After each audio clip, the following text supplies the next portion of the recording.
It was quiet now in the garden. The sun had risen and the dew was still on the grass. You could still see the footprints of those who'd been in the garden that morning. The women who had come slowly, carrying their spices. And then there was confusion and uncertainty, and the footprints had gone back to where they'd come from.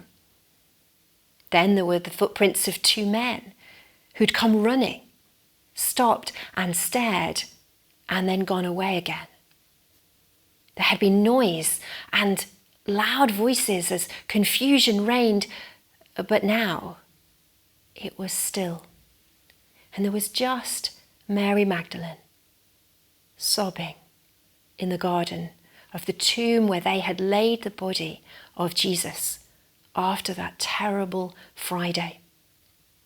She knew that the body had gone. She'd been there that morning. But where was it? Who had taken it? Mary and Jesus went back to the time when Jesus had healed her.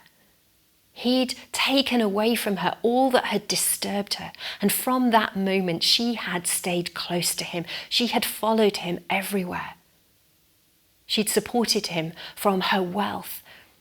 And she'd been there as he died a tortuous death on the cross.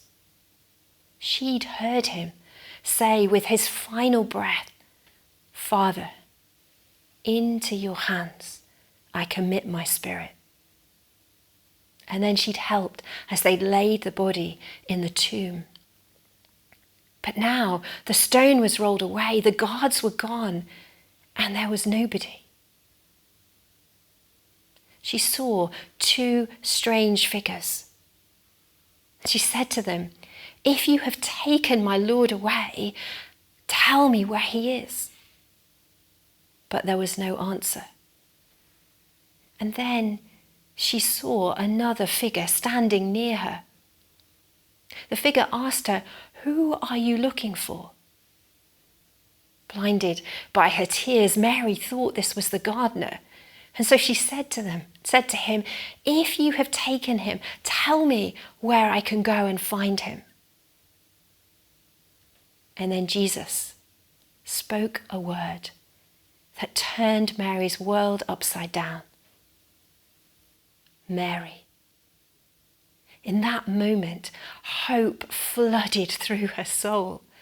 And she said, "Rabboni," teacher. She went to hold on to him, to hug him, to embrace him. But Jesus said, "Stand back. Don't cling to me yet.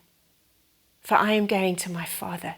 And you need to go back and tell the disciples that I am ascending to my Father and their Father."